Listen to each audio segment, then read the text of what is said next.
आज नाश्त्याला रव्यापासून उपमा न बनवता खूपच मस्त वेगळा आणि टेस्टी असा नाश्ता बनवला, जो अगदी झटपट तयार होईल.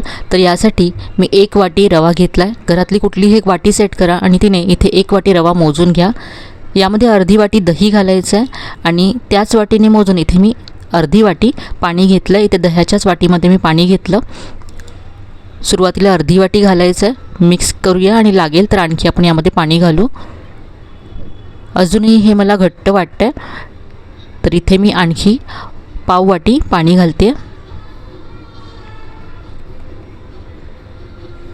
तर हे आपल्याला घट्टसरच हवं आहे, त्यामुळे एकत्र पाणी घालू नका. हे आता असं आहे. झाकून हे 10 मिनटं बाजूला ठेवून द्यायचं आहे आणि तोपर्यंत यामध्ये घालण्यासाठी आपण एक फोडणी तयार करूया. तर इथे मी एक छोटी कढई गॅसवरती गरम करत ठेवले. यामध्ये 1 चमचा तेल घालायचं आहे. तेल गरम झालं की अर्धा चमचा मोहरी आणि अर्धा चमचा जिरं घातलं. बारीक चिरलेला कढीपत्ता घालायचा आहे. यानंतर बारीक चिरलेली हिरवी मिरची घातली. तेलावरती 1 मिनटं परतून घेतलं. यानंतर यामध्ये कांदा घालायचा आहे. तर एक मध्यम आकाराचा कांदा बारीक चिरून घेतला.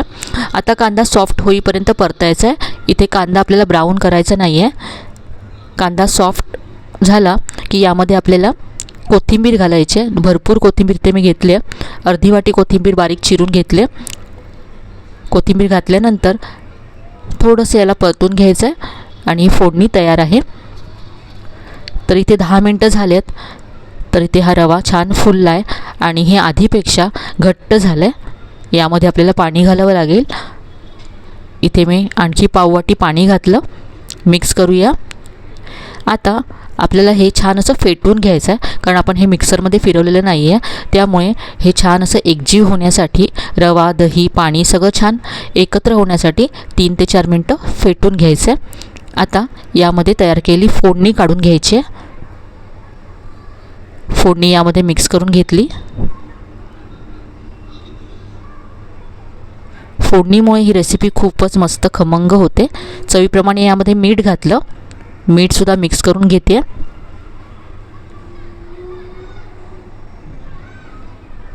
तर हे असं आहे पहा. यापेक्षा पातळ आपल्याला हे करायचं नाही आहे. हे मिश्रण आता तयार आहे. यापासून नाश्ता बनवण्याआधी आपण नाश्त्याबरोबर खाण्यासाठी चटणी बनवूया. इथे मी मिक्सरचं भांडं घेतलं आहे. यामध्ये 1 वाटी खोबरं घातलं आहे. 1 चमचा भाजलेली चण्याची डाळ किंवा चणे घालायचे आहेत. थोडंसं आलं घातलं आहे. कोथिंबीर घातली. यानंतर 2 हिरव्या मिरच्या घातल्यात. चवीप्रमाणे मीठ घातलं आणि 1 चमचा इथे मी दही घातलं आहे. पाणी घालून ही चटणी मी वाटून घेतली. तर चटणी वाटून तयार आहे. बाऊलमध्ये इथे मी काढून घेतले. आता चटणीवर घालण्यासाठी फोडणी तयार करूया. 1 चमचा तेल गरम केलं. यामध्ये पाव चमचा मोहरी आणि थोडासा कढीपत्ता घातला आहे. ही तयार फोडणी चटणीवरती घालायची आहे. तर अगदी मस्त अशी ही आपली खोबऱ्याची चटणी तयार झाली. आता आपण नाश्ता बनवूया. तर हे पीठ जे आपण तयार करून ठेवलं होतं त्यामध्ये चिमूटभर बेकिंग सोडा घालायचा आहे. इथे बेकिंग सोडा पूर्णपणे ऑप्शनल आहे. बेकिंग सोडाशिवाय सुद्धा तुम्ही ही रेसिपी बनवू शकता. बेकिंग सोडा जर तुम्ही घालणार नसाल तर आपण हे 10 मिनटं झाकून ठेवलं होतं, त्याऐवजी तुम्ही अर्धा ते 1 तास हे झाकून ठेवा, म्हणजे ते छान फर्मेंट होईल. आता इथे आपण नाश्ता बनवूया. तर इथे मी एक तडका पॅन गॅसवरती गरम करत ठेवला. गॅस अगदी मंद ठेवायचा. थोडंसं तेल घातलं आहे यामध्ये आणि यामध्ये आता 1 ते 1.5 चमचा तयार मिश्रण घालायचं आहे. आता 2 ते 3 मिनटं आपण हे एका बाजूने भाजून घेऊया. मंद फ्लेमवरती आपल्याला हे भाजून घ्यायचं आहे, म्हणजे आतपर्यंत छान भाजलं जातं. तर इथे पहा, हे आपण आता उलटून घेऊया. साधारण 2 मिनटं झाले. तर वरून हे ड्राय झालं आहे.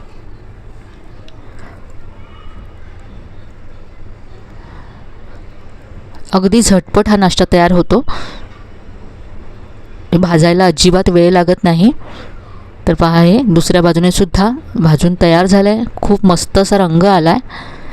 आता हीच रेसिपी तुम्ही अप्पे पॅनमध्ये सुद्धा बनवू शकता,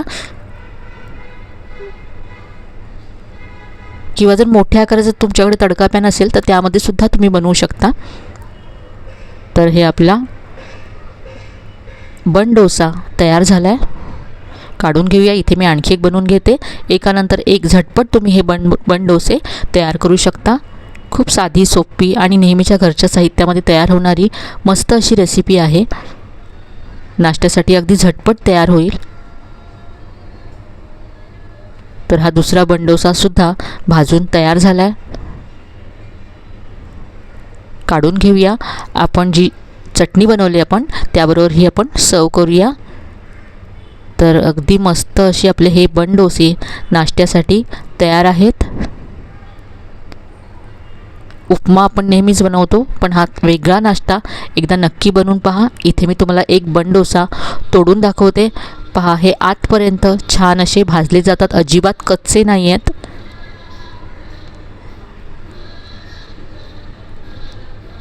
तर ही चटणी आणि त्याबरोबर हे मस्त असे बनडोसे